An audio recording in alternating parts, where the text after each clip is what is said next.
So my journey started about 4 years ago after my firstborn daughter was about a year and a half. I've experienced multiple miscarriages in the last year. And my first one, I was about close to 10 weeks, and it was a spontaneous miscarriage, and we had no idea as to why it happened. And we were obviously very devastated, my husband and I. But the doctors said, it happens and it's okay, typical, miscarriage. We don't know why because it was spontaneous. So they said, try again in about 5 to 6 months, wait till your cycle regulates. And so we did. And shortly after, I think it was about 10 months later, we conceived again. And unfortunately, that pregnancy ended in miscarriage as well, and it was spontaneous as well, around the same time, probably close to 8 or 9 weeks. And because it was spontaneous, we also didn't know why we had this miscarriage. So we were just as devastated, but also curious to know why this kept happening, because now it had a huge impact on my body. I was very exhausted, low energy. By then, my daughter was a little over 2 years old, and just kind of keeping up with her was very challenging. So at that point, the doctor still said that this can happen, and they don't really investigate it until you've had 3 miscarriages, which was a little bit shocking to us, because you want to know why isn't this working for me. So even at that point, they said you can try again, just wait that 5 to 6 months, which we did. But at this point, we waited a little bit longer just because I was so exhausted. And we did conceive again, and things were going along very well. We actually made it to our first appointment, our conception appointment, which was at 10 weeks. Everything checked out well. They were being a little more cautionary at this point, where we were having several more ultrasounds, and things started looking good starting at 7 weeks. And then at 12 weeks, I was about a couple days before my second checkup, and I experienced a little bit of bleeding, so they wanted to investigate it further. And at that point, that ultrasound showed something that was an abnormality. So they wanted to investigate it through blood work and amniocentesis.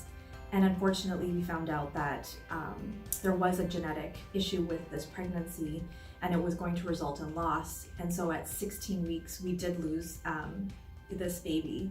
And that was very, very upsetting for us. So now at this point, they said, again, because now we knew it was a genetic issue and it was our third miscarriage, that again, it just happens. We weren't told kind of any information about why this was happening, that it was a statistic. We were a statistic. So again, my body kind of went through turmoil, and I was very exhausted, and I had a really hard time kind of recovering actually at this point from this pregnancy. And then we kind of started looking at every single alternative kind of therapy out there. So I started with acupuncture.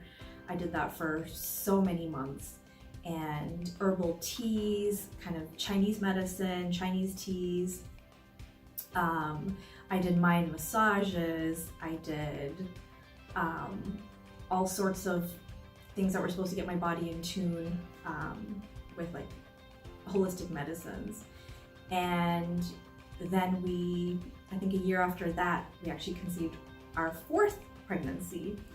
And unfortunately, that also ended in a miscarriage. So when we went for our first appointment, I believe it was 9 or 10 weeks, they could not detect a heartbeat. So when they did the ultrasound, they couldn't find a heartbeat. So I actually had to have a D&C through that pregnancy because the medication that the office gave me was not working to kind of naturally dispel the conception. So we had to have a D&C, and when they did the testing, also it was a genetic issue with the embryo. So again, very upsetting, and realizing like, I don't know if this is ever going to happen for us. I kind of gave up. My husband wasn't. He was pretty optimistic that if we just kind of give it time, it'll work out. But I was kind of like, I'm done.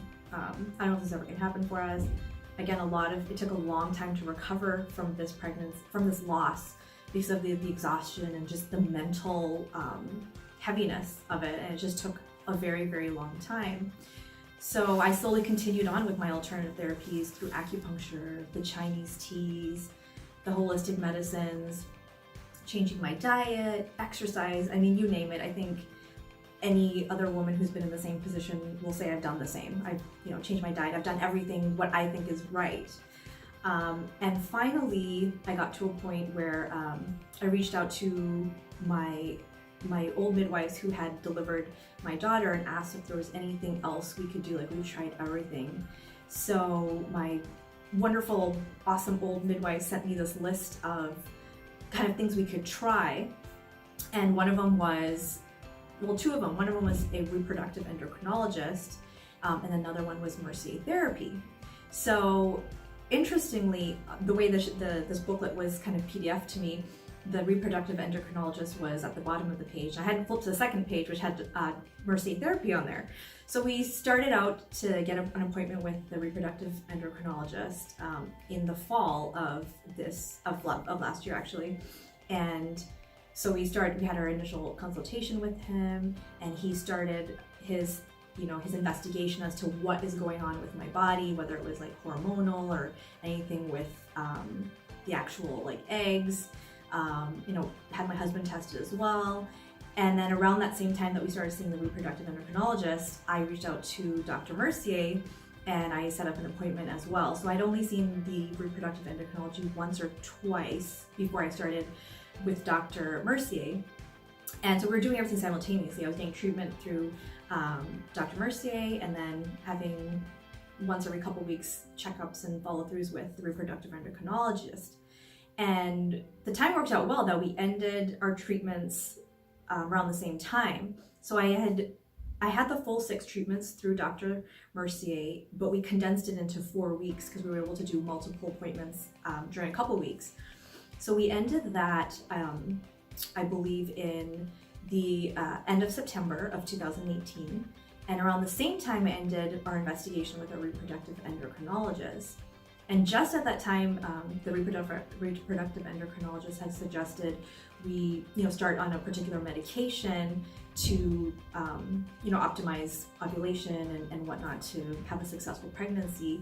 And, when I had to follow up soon after with Dr. Mercier, and we said, okay, we're just going to hold off on the medication for a bit and just try the natural hormonal therapy through the bioidentical progesterone. So we started that completely natural, painless. It's like a lotion. So we started using that, and lo and behold, my next cycle, I actually didn't have my cycle. I was actually pregnant. So it was an amazing, pleasant surprise that it happened so quickly because, one would think it would take a few months, maybe even possibly a year. But for us, it actually worked. And, currently right now I'm 22 weeks along, and from our appointments and our ultrasounds, the baby looks healthy. And this was all done naturally through Mercier therapy. Those 6 sessions that just kind of increased blood flow and just optimized everything for my body naturally, because Dr. Mercier is so optimistic and positive that a woman's body is meant to do and can do what it is supposed to do. You just sometimes have to figure out the right methodology to get the body going. And it worked. And we were just so happy that we're kind of here at this point, and that we had, Dr. Mercier through this whole journey. And she was always positive and, always made sure that I walked away from every appointment knowing that this is going to happen, because, our bodies can do it. We just gotta give it a little bit of help. So I'm thankful, and I'm very happy to report that we are, expecting our happy baby due in the summer. And, you just have to try Mercier therapy. You just have to come here, connect with Jenny, and you'll see, wonderful things can happen.